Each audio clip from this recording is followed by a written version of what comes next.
কাকরাইল মসজিদ, টঙ্গী মাঠ, এটা নিয়ে তো মূল মূল বিরোধ। এগুলো ওই কমিটির সাথে ওনারা বসে আলাপ করবেন। তাবলিগে জামাতের দুই গ্রুপের সাথে আজকে আমরা একটা বৈঠক করেছি।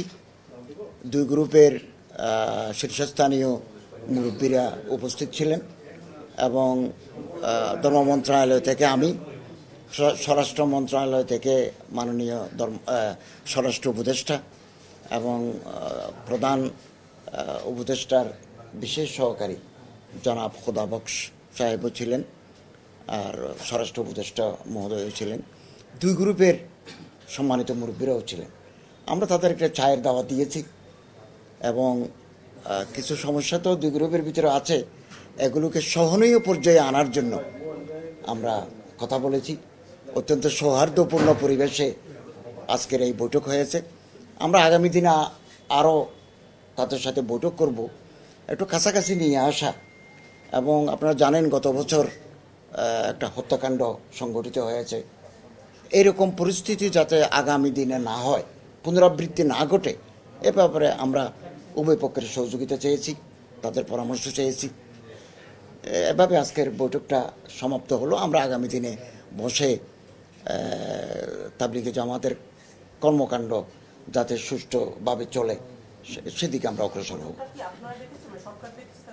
না, উভয় গ্রুপ আমাদেরকে আজকে 2 মাস 3 মাস যাবৎ বলছেন যে আমরা আপনাদের সাথে বসতে চাই, তো আমরা সময় দিতে পারি নাই।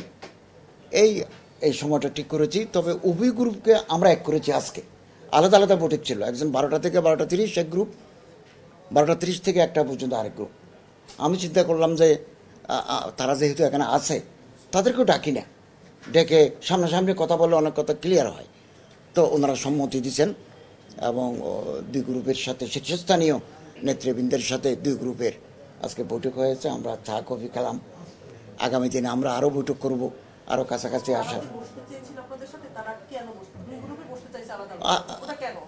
না, এই পর্যন্ত আপনি জানেন 24 সালে যখন আমরা বারবার বৈঠক করেছি, উভয় গ্রুপ একসাথে বসতে তারা সম্মতি ছিলেন না, বসবেন না তারা। It is the first time, এটাই প্রথম যে উভয় গ্রুপ দুজন উপদেষ্টা একজন বিশেষ সহকারীর সামনে বসে এগুলো আলাপ আলোচনা করার সুযোগ করে দিল। এই জন্য আমি উভয় গ্রুপকে ধন্যবাদ জানাই।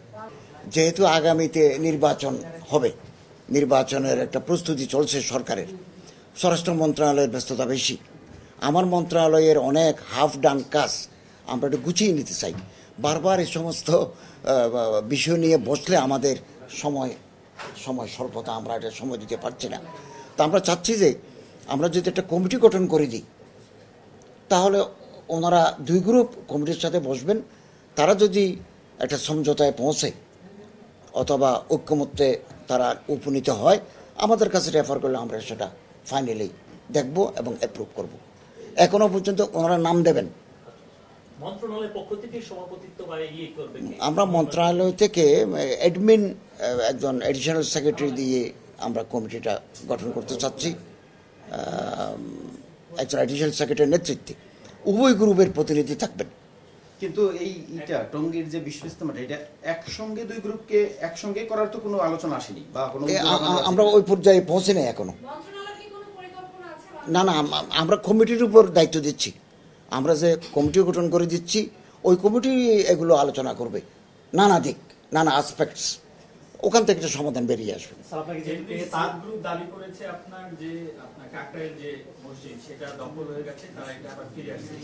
এই সবগুলো সব ম্যাটার না, কাকরাইল মসজিদ, টঙ্গী মাঠ, এটা নিয়ে তো মূল বিরোধ। এগুলো ওই কমিটির সাথে ওনারা বসে আলাপ করবেন, নেগোসিয়েশনে যাবেন, যেটা ফলাফল বেরিয়ে আসবে ওটা আমরা বিবেচনা করব।